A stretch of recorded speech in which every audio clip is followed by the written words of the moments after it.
Tanpa telur, tanpa santan, cuma dengan 4 bahan pokok kita sudah bisa membuat kue bolu mekar yang cantik dan mekar sempurna seperti ini. Hai, saya Erni, seorang guru dan pejuang wirausaha. Jangan lupa follow saya untuk ikuti semua kegiatan saya. Yang mau dengan resep ini, yuk simak baik-baik. Gampang dan mudah sekali. Bahannya juga sangat sederhana dan sangat bisa dijangkau. Cuma dengan tape singkong, gula pasir, tepung beras, dan ini saya pakai tepung beras kemasan rose bran, sedikit baking powder, dan air putih kita sudah bisa dapat dan bisa membuat bolu mekar seperti ini. Mau tahu caranya? Simak video ini sampai selesai dan resepnya akan saya bagikan di akhir video. Hari ini kebetulan ada pesanan dan saya memutuskan untuk membuat video. Teman-teman silakan menyimak agar bisa membuat sendiri. Pertama-tama siapkan 1 wadah kosong. Ini saya akan mixer. Jadi saya menggunakan wadah ini. Masukkan 500 gram atau 1 bungkus tepung rose bran. 1 bungkus ini akan menghasilkan 40 pieces bolu. Masukkan juga 250 gram gula pasir. Siapkan juga 100 gram tape yang pastinya kita pilih tape yang baik. Ini 100 gram. Kalau potongan tapenya kecil-kecil itu sekitar 10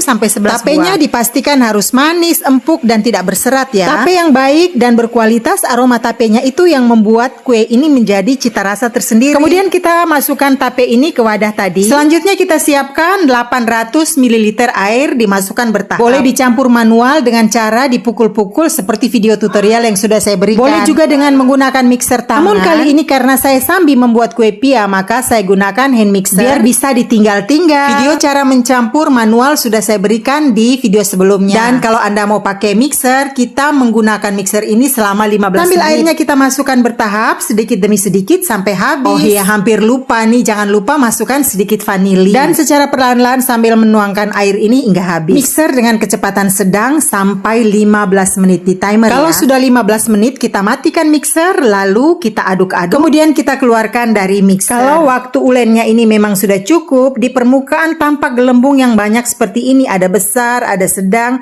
ada juga gelembung-gelembung kecil. Itu nanti bolunya berhasil Jika mekar. Belum cukup banyak gelembungnya, bisa diulangi mixernya. Kalau sudah kita saring karena ada tape, dan kita harus pastikan bahwa campuran ini sudah lembut. Tidak ada lagi serat-serat tape yang tertinggal. Kalau sudah selesai, kita kembali mengaduknya sebentar. Kemudian kita tutup rapat adonan ini dan biarkan sampai 1 jam. Setelah kurang lebih 1 jam didiamkan, kita kembali mengaduk-aduk dan ini sudah semakin kental. Itu tandanya proses fermentasinya sedang berlangsung baik. Aduk-aduk sampai benar-benar merata dan tidak ada permukaan air yang terpisah dari adonan. Sekarang giliran pemberian baking powder 1 sendok makan. Namun baking powdernya tidak boleh dimasukkan di wadah yang besar ini ya. Kita pisahkan sedikit adonan. Kemudian kita tambahkan 1 sendok makan baking powder yang sudah disiapkan tadi. Lanjut dicampur rata. Nah, di sini harus terjadi tambahan gelembung dan volume campurannya menjadi 2 kali lipat. Kalau tidak ada tanda 2 indikasi ini, campurannya bergelembung dan volumenya 2 kali lipat, itu berarti ada indikasi baking powdernya tidak bagus dan harus diganti dengan baking powder yang baru. Kalau kita pakai baking powder double acting itu memang lebih bagus ya, tapi sangat mahal. Di tempatku dengan kaleng kecil itu sudah 32.000. Kali ini saya tidak menggunakannya, tetapi saya menggunakan baking powder dengan merek Kuku. Nah, di sini kelihatan kan setelah kita masukkan ke wadah besar,